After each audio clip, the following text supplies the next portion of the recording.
Here. Today I'm going to talk a little bit about something that you should be doing as you are starting your business or growing your business. And it's all about understanding your market, your competition, your trends, and where you're at with the business. Because market research is really important. Yet so many brands, so many businesses keep on fumbling along without it. They market and promote on the fly, and it's not the way to do it. So many companies tend to build their businesses in a bubble. They forget to find out more about their customers and clients, investigate the competition, or look for trends on the horizon. You need to know the lay of the land, people. You can't promote just because everyone says, oh, this really works, like Instagram ads are going to do it for you. No, you need a marketing map because remember one thing, there's no one-size-fits-all approach to marketing your business. So for this particular presentation, this tutorial, I've made up a fictitious business, but this could be for restaurants, hair salons, spas, anything local. It's specific to local small business. So let's say we're talking about a boutique gym, a fitness studio in Delray, Florida, that's been operating for about 3 years, wants to increase membership by 20% in 3 months and fill up classes by 30%. They have a very limited budget, of course, for marketing and advertising, and they need to better understand where their dollars will be well spent.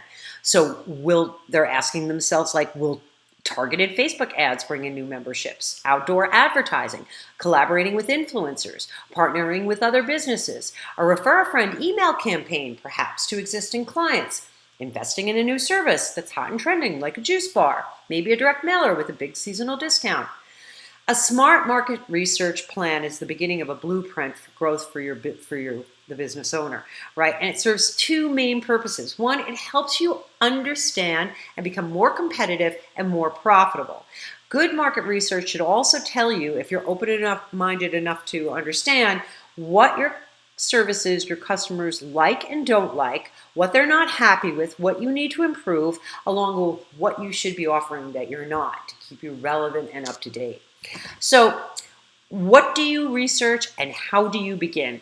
Well, it really should start with measuring your own business. You need to have a base to work from, right? So you need to analyze current sales, and typically you can use the back end of your website. They offer a lot of data like Zen Planner if you're in fitness, or Mind Body Online.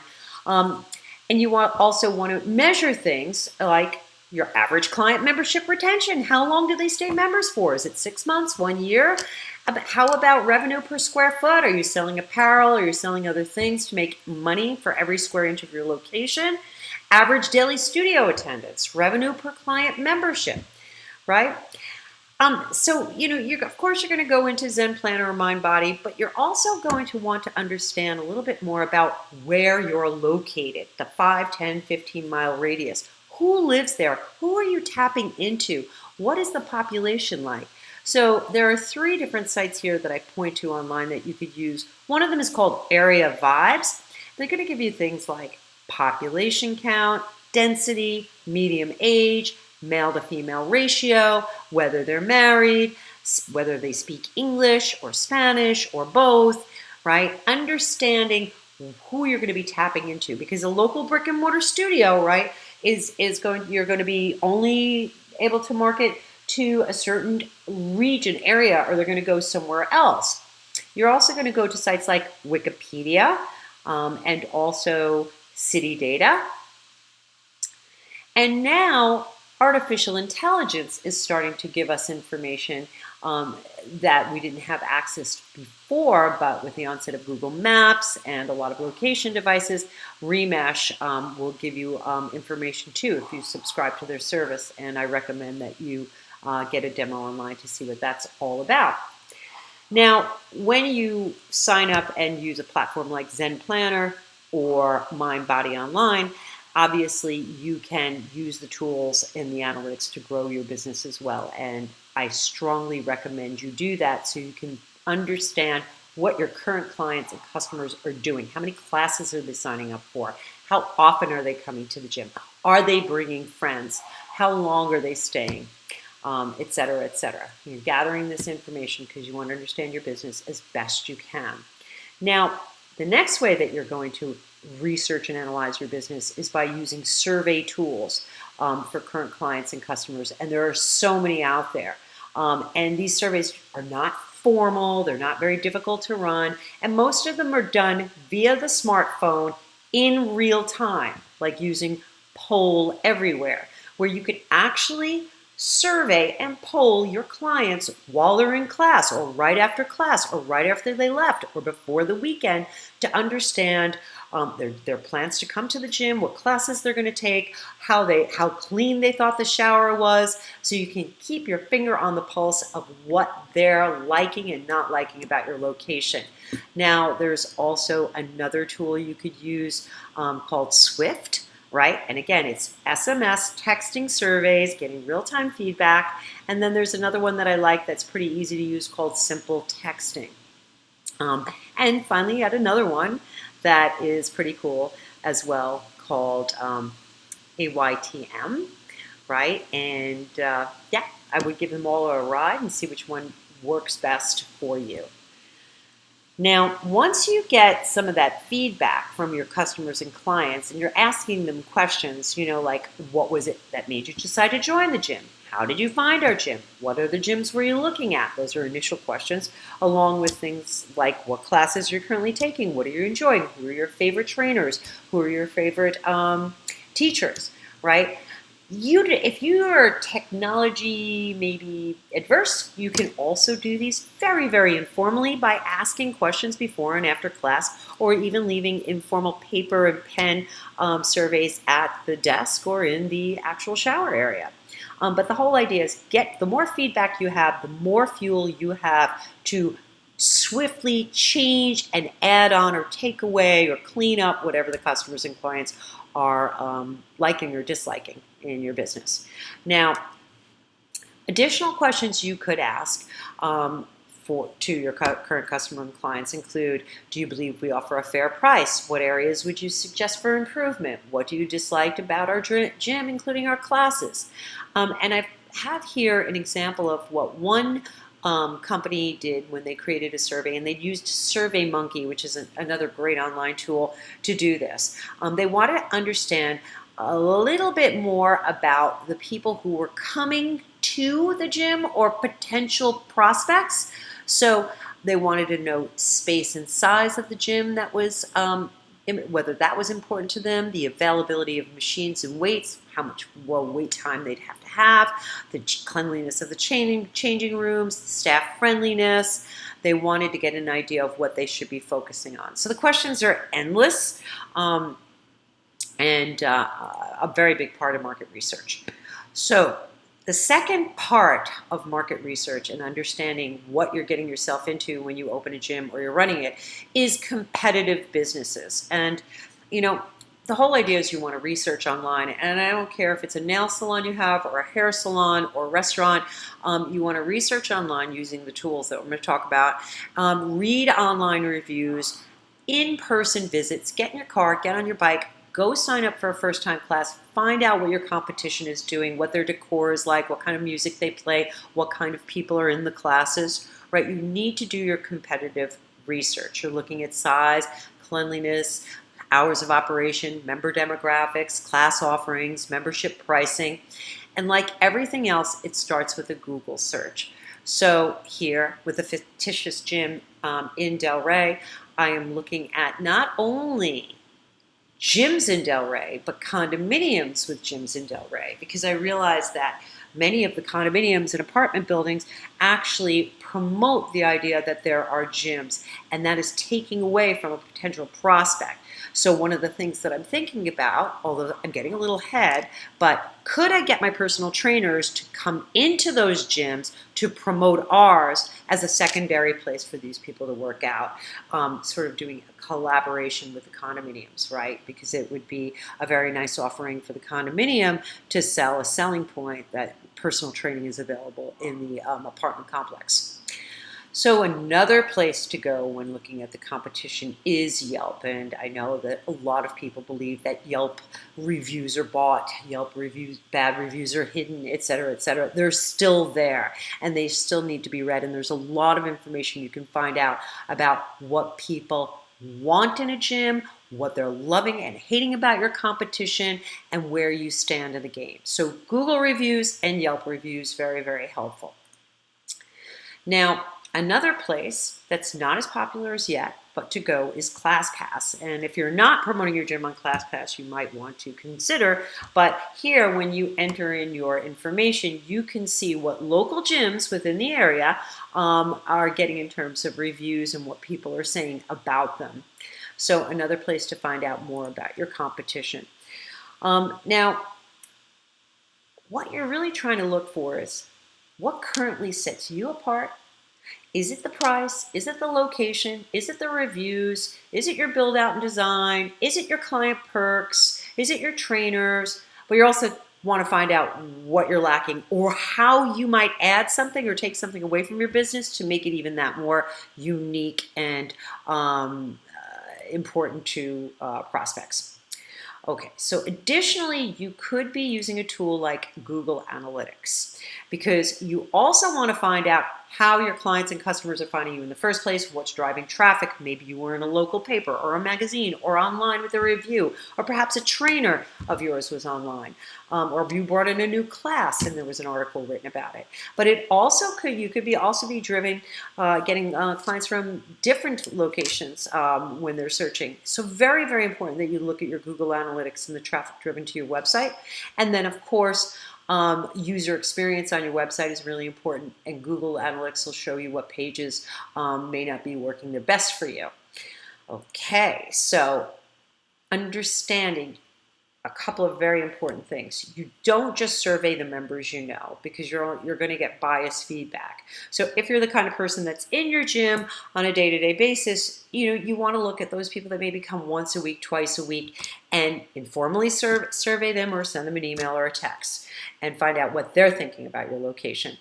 National demographics, please, they don't matter as much as your local demographics, and that's sort of a given, right? Because you're very much confined to a particular area.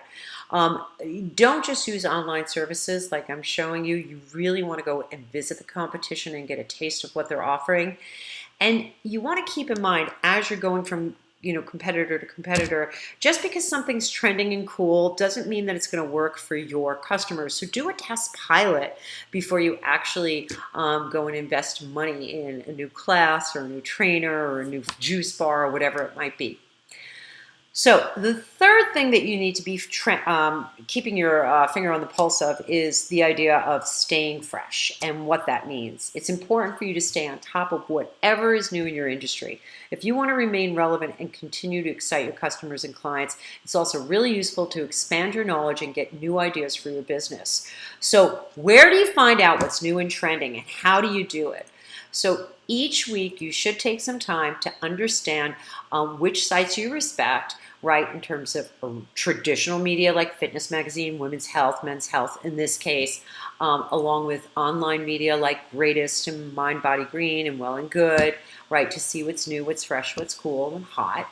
And then you also want to go to trade shows when you can, because that's where a lot of new equipment's launched and a lot of new classes are launched.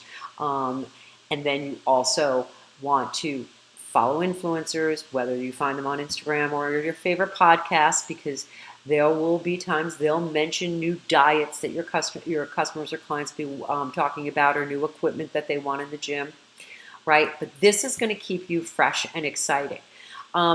Another place you're going to find great trends and interesting new things to bring into your location is through hashtags on Instagram. Because here you're going to find influencers who typically will, make sure that they are trying the newest and coolest things, are posting about them. So one of the first places to discover new and fresh information will be on Instagram, by location and by influencer. Same thing goes with Facebook. And it's a good idea for the competitive part of the research too, to follow your competition on Facebook and see what they're doing in terms of promoting their gym. Now, other ways that you can learn maybe even more, a bigger picture in months in advance, years in advance, is to use a tool like Google Trends. And Google's so cool about this because in real time, you can discover what people are searching about your particular industry, right? So if it was food, you could search the latest foods that people are putting, questioning and putting into their search bar. You can see news stories, trending searches, and you can see them by daily search trends, by real-time search trends, by parts of the world. You can really drill down here. So, if you're all about finding out what's ahead and what lies ahead and what people are interested in on a global level, on a statewide level, on a city level, Google Trends is also great. And this is wonderful too for your social media content and your blog content, if you should have it, because then you're writing more in tune with what people are searching for, because you understand what they're putting into the search bar. Now, other tools that you could use along the way as you are continuing to build your business and understand your customers and understand your competition and trends are things like SurveyMonkey, which I showed you before, with something like MailChimp. You can email your current customers, current clients with a survey that's integrated into MailChimp and then get your results in your own email box. You can also use Facebook Audience Insights before you actually place a Facebook ad.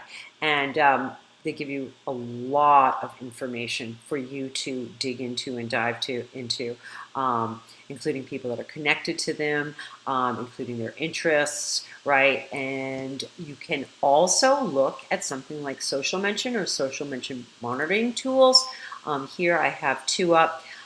This will give you real-time social media searches. So if you do use social media to promote your business, here's where you can see if your hashtags are working, who's sharing them, which customers and clients are actually sharing photos of your business, videos of your business online, and you can actually push that and move that along by getting in touch with them and maybe having them become brand ambassadors. Here is another site called Unamo, which will also give you the same type of information. Now, another tool is Gut Check. It's a little more complex, but it's also going to give you more data about what customers are doing in terms of every particular industry, right? So the core focus is on the bigger data, like where they are searching online, and in terms of social media, but also in terms of just basic website searches. And you can get a free demo with them to better understand how to use this for your business. Now, before I said this, I'm going to say it again. Just because something is hot and trending doesn't mean it's going to do well at your business. Do a test pilot. Don't hire the trainer and get the equipment. Bring someone in and run a couple of free classes and see how your members react to it. You might even bring in new members. You definitely want to organize your research as you're going along. I like a tool like Slack, okay, because if you're working with somebody on this, you can actually share the information, especially when it comes to images of competition and things you're trying to bring in. It's better than sharing on a Google Sheets or a Google Doc. Another one is Evernote that I really like, because keeping this organized is very important because it's the basis of your marketing blueprint. Now, one of the things that you're going to do, because from this you're going to know, how am I going to communicate with my customers and prospects? And there are certain wording and terms and promotions you're going to use, so you need to how to speak to them. So you're going to learn from big business. What they do is they create something called customer personas. And these are sort of fictitious people of who you'd be talking to. So there's the 54-year-old woman, there's the 26-year-old guy, there's the 18-year-old high school graduate, there's the 45-year-old father of two, and they're going to be segmented in your emails and your Facebook ads, et cetera, and there's different words and tones that you use to them. And when you start to develop customer and client personas, they help you speak to them better when you're writing. So there's HubSpot has a tool that actually called Make My Persona. There's another site called Segment, which will also help you make a customer persona or variety of them, and that will help you build better marketing materials, social media, as well as email campaigns, etc. Now, the final thing that I'm going to recommend as a tool is, it's not necessarily Snapply, but this is one of about 50, is a customer journey mapping tool.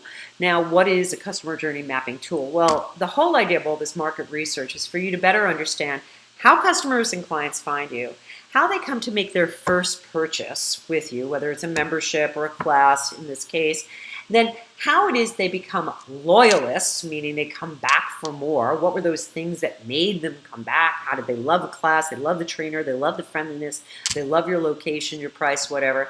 And then how do we get them to start recommending to friends and to family? It's not necessarily, oh, we'll give them points on a reward system. No, I mean, there are ways that you can understand their journey to when they get to the point and push that even further for them to refer friends, which is what you want them to do in the first place, because that brings your customer acquisition cost down to zero. It doesn't cost anything for word of mouth marketing. You just make a customer very, very happy, and then they just want to tell other people. I hope you found this helpful. If you have any questions, please comment below. I'd be happy to answer them. You can get in touch at hello@mj.works. Thanks so much and have a great day.